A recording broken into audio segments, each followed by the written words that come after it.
Excellent. Okay, great. Thank you, Alex, for joining us and sharing your Airtable setup. I'm excited for this and looking forward. Yeah, thanks, Ben. Good to see everybody. Some new friends, some old friends. Um, and so I'm happy to jump in. Bit of background: I run a fund called Versamo Ventures.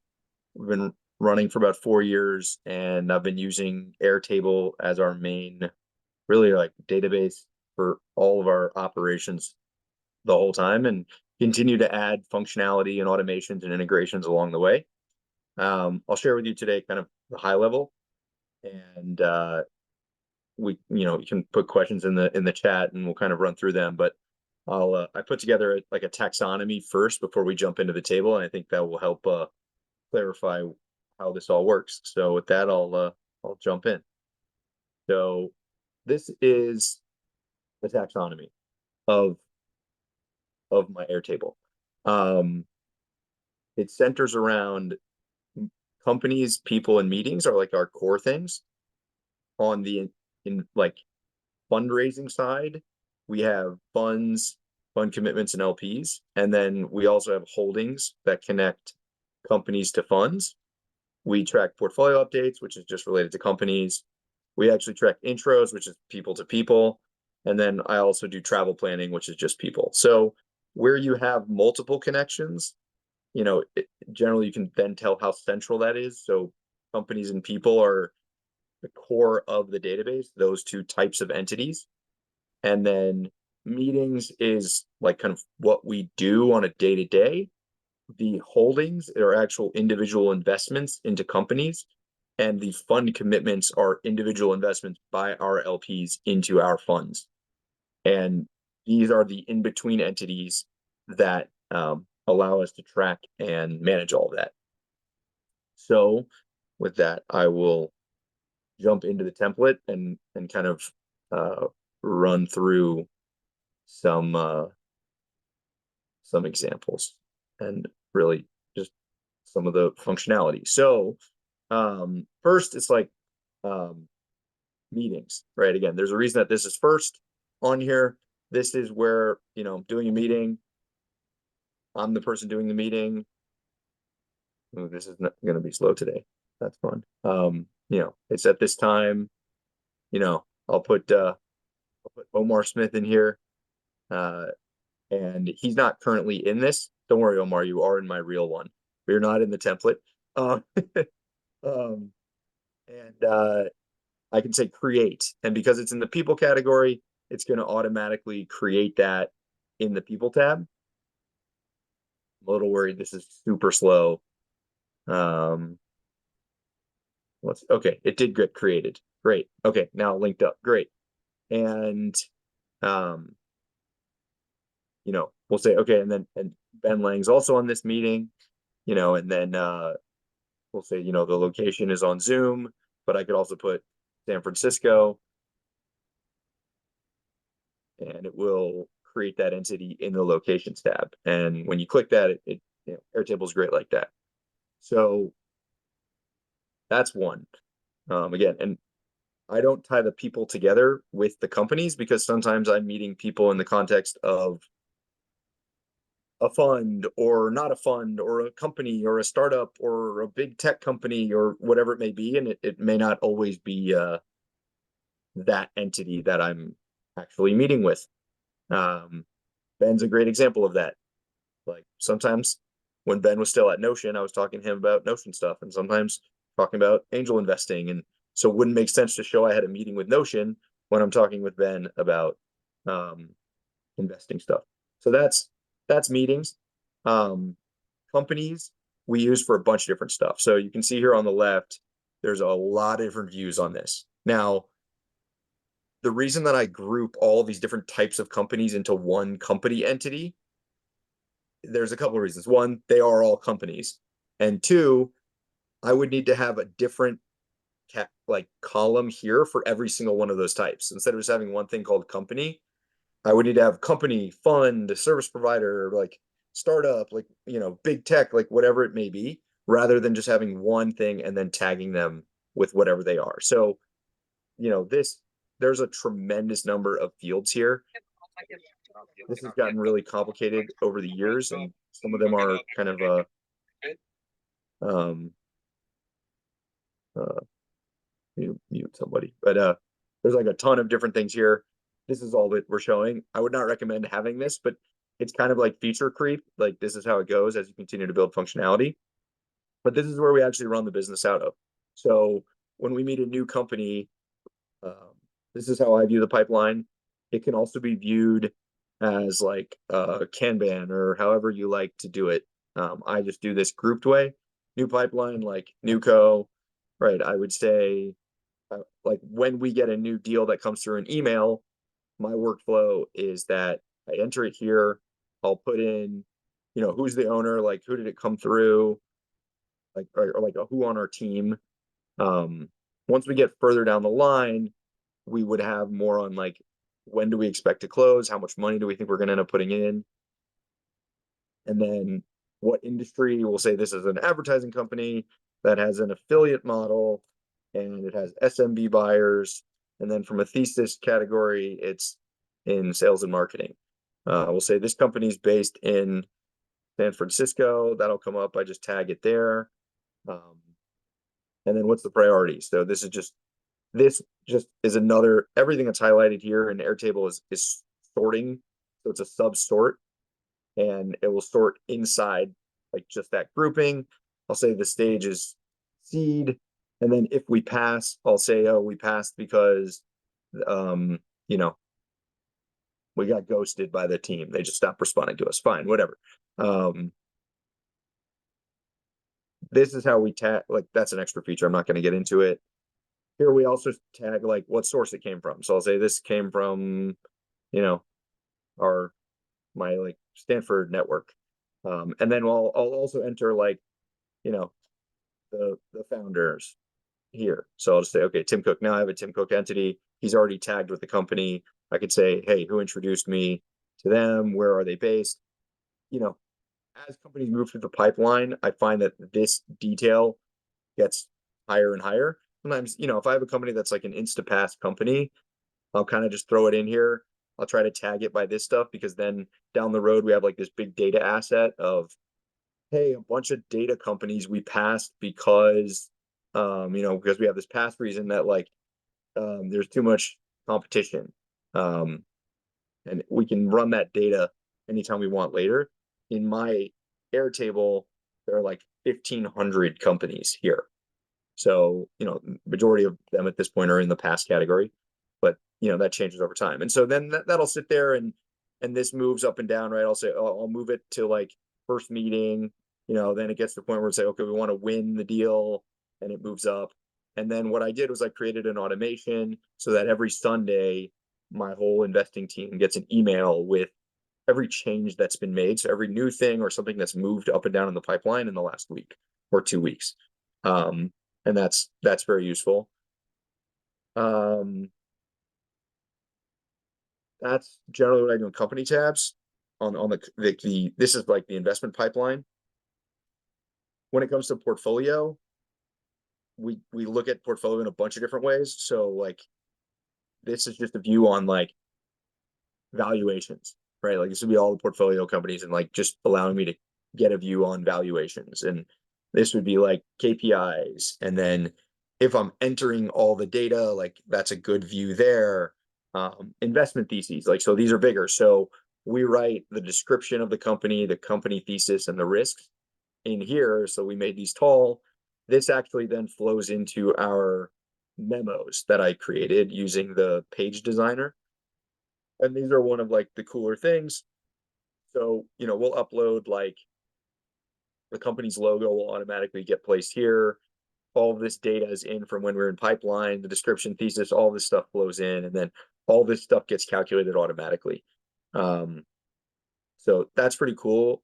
Now, the reason this was so important was that in my first fund, we had 72 investments. And so tracking everything and keeping it updated and being able to just change one number and have it all flow through all the formatting and everything is super powerful.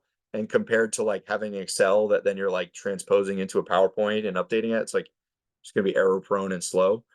So that's super valuable. I also have funds here. So we tag funds based on what type of things do they invest in. And so in our Airtable, we have like these investment focused things. There are a bunch of different kinds. Sometimes it's stage, sometimes it's a fintech thing, or it's a Europe thing, or whatever it may be. And then we have like how friendly are we with them, and that can allow us to just filter down. Like when we have a portfolio company, we can just filter down really quickly and be like, hey, who are our funds that we're like really friendly with? Instead of just trying to like keep it off the top of my head, it's too easy to forget and be like, oh yeah, I do have that like fintech fund in New York that, you know, is super relevant, and we should send it to them. And it just allows you to be a lot more comprehensive in managing it. Um, so that's companies. People, I actually find that I don't use the people tab so much. People are obviously like the crux of the entire business, but I'm not in this tab all that much.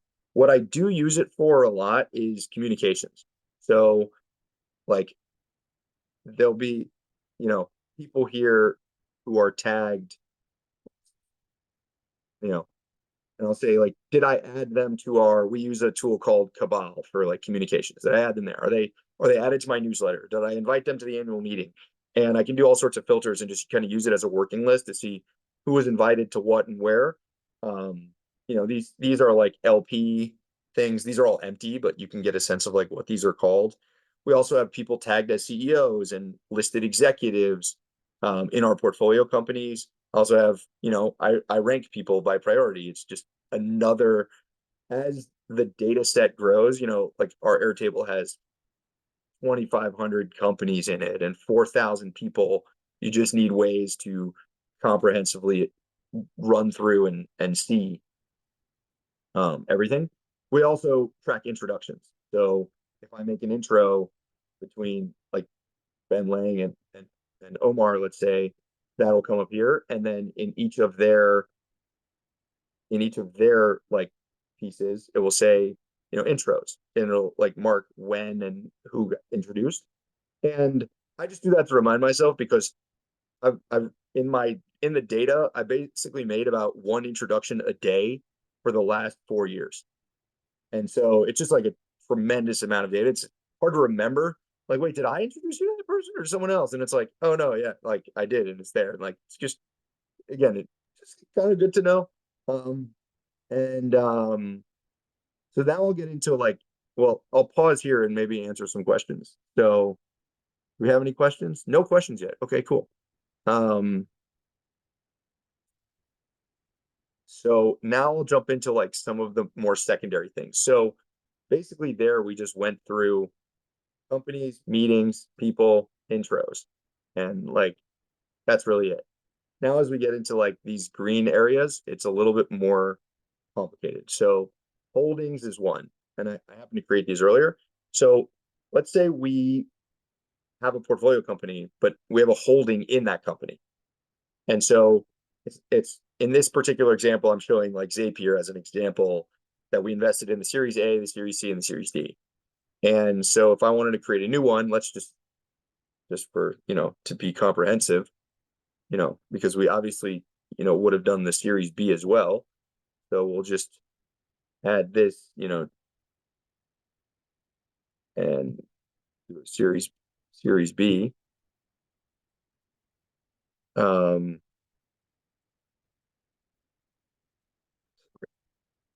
Zoom. And we tag it as, what is it? What instrument is it? It was a follow on.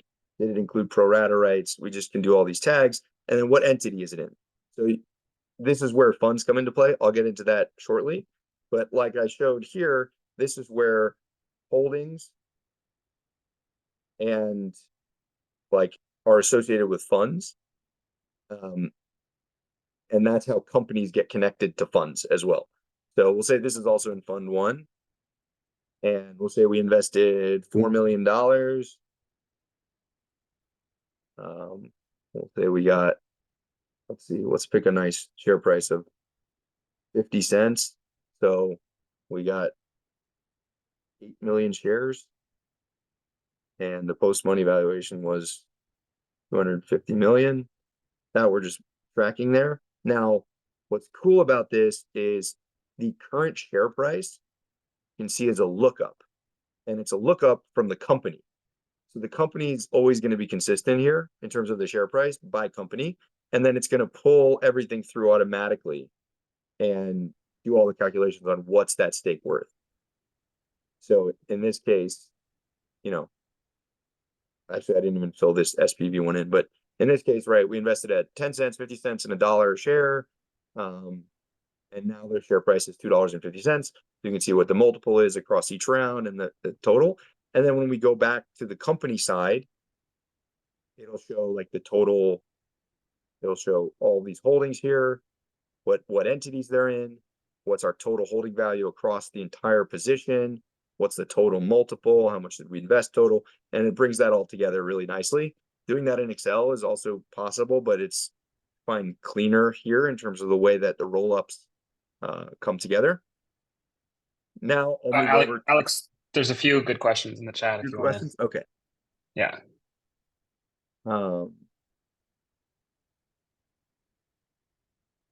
So no, we don't use any third-party services to enrich data, mostly because a lot of the data, like a lot of the companies we're meeting, like don't even exist yet. So yeah, like in theory, a Crunchbase integration for like a Series A or B investor would be good to look that up.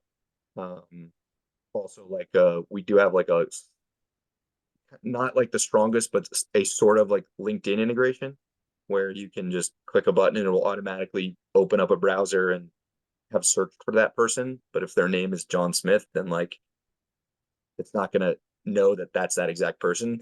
But we also put something in the people tab that has like LinkedIn URL. So you can paste it. And in theory, a lot of that stuff, like you could outsource it to one of these like, Fiverr, Upwork situations. Other question, the Cabal intros flow into this. So we don't actually use Cabal for intros. I do all the intro stuff manually. Cabal has built some functionality with Airtable, and we're figuring out how to like implement that. Cabal is also a portfolio company, just to be fully transparent.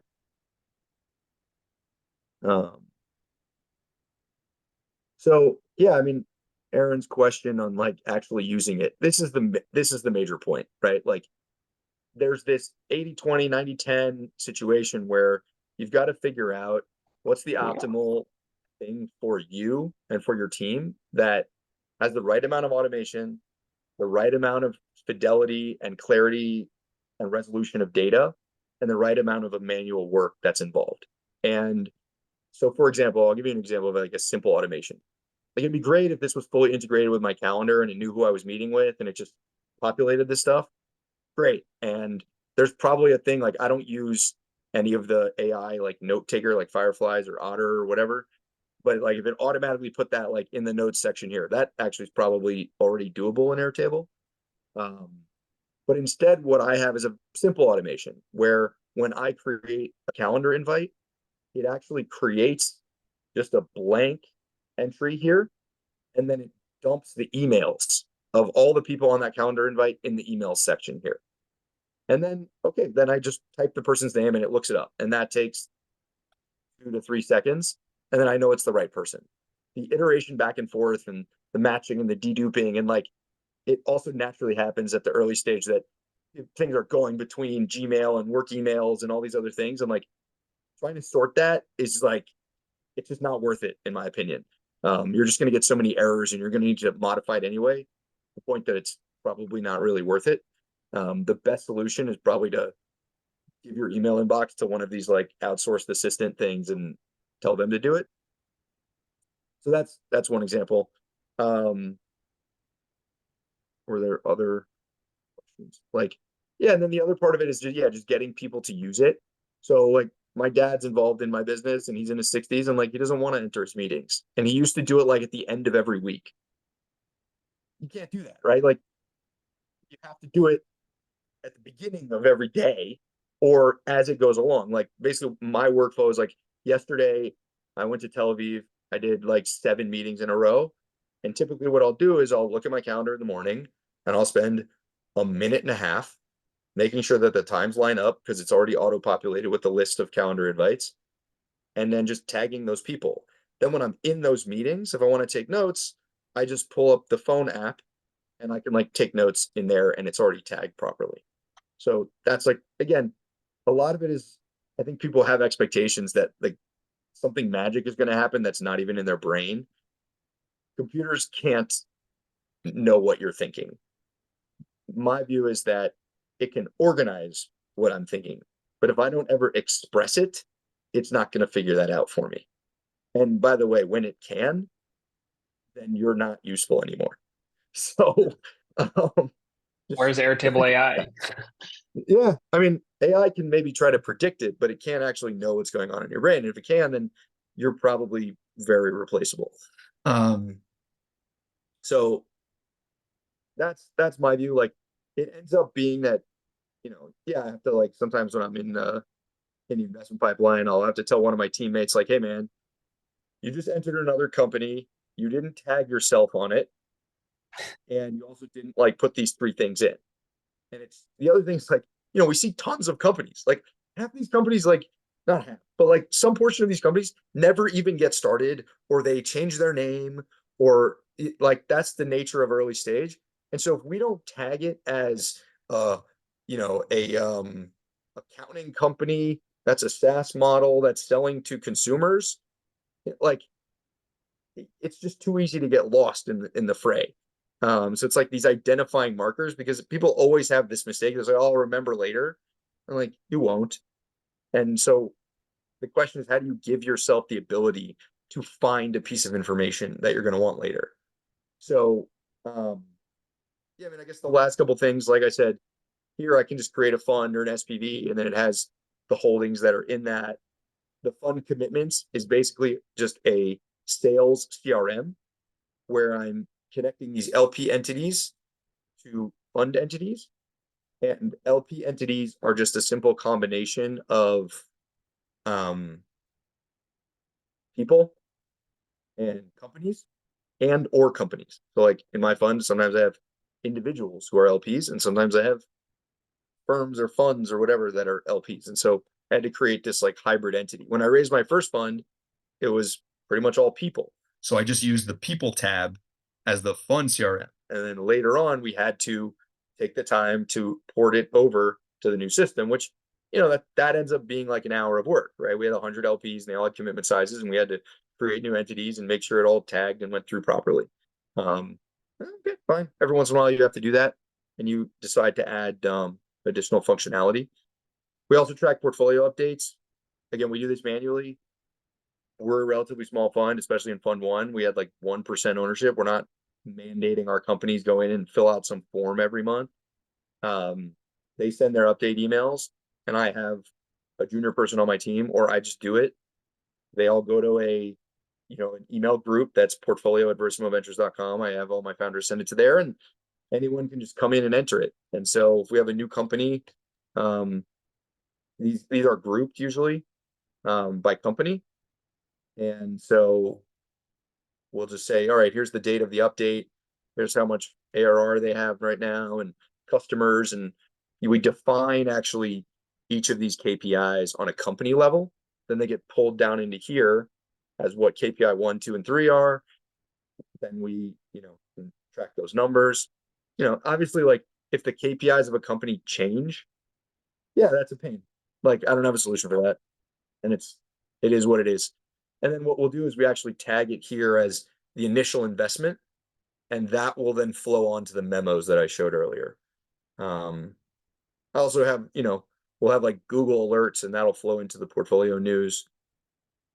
Any other questions?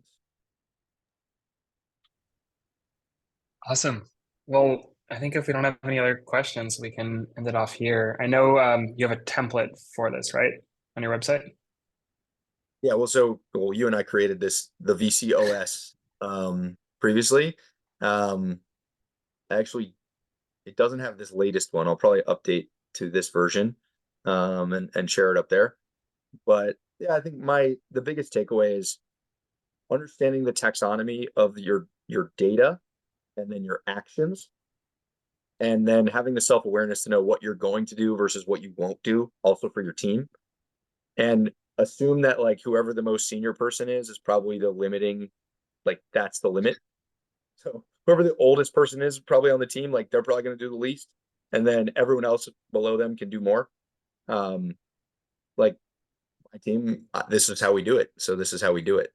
And you've got to input your data, and if we don't, then we're just spending all this time meeting companies and talking about deals with other VCs and whatever it may be, and have no record of it, and then it's like, who cares? So Yeah. And I think spending this all applies to any type of CRM. Like, if you're doing this for sales or personal CRM, like it's the same ethos to make it work. Yeah, I previously did like a bunch of analyses on like how many meetings we did and what types of meetings and how many like I actually track, for example, like how many times I've met a person. So that's part of what you can do in here, right? Like this is the people tab. I mean, again, this is how many different things there are here of like when was our last meeting? How many like weeks since our last meeting? What region are they from? Like the LinkedIn search, are they, I didn't get into it, but like I tag people as like being back office inside LPs. So they need to get the accounting communications, but not the necessarily like the more business things. And you know, all of all of that. And again, obviously you can integrate it with to-dos and things like that. So anyway, that's uh Great. that's about it. Awesome. Thank you, Alex, for taking the time to do this. And this will be recorded. So if you want to take a closer look, feel free. All right.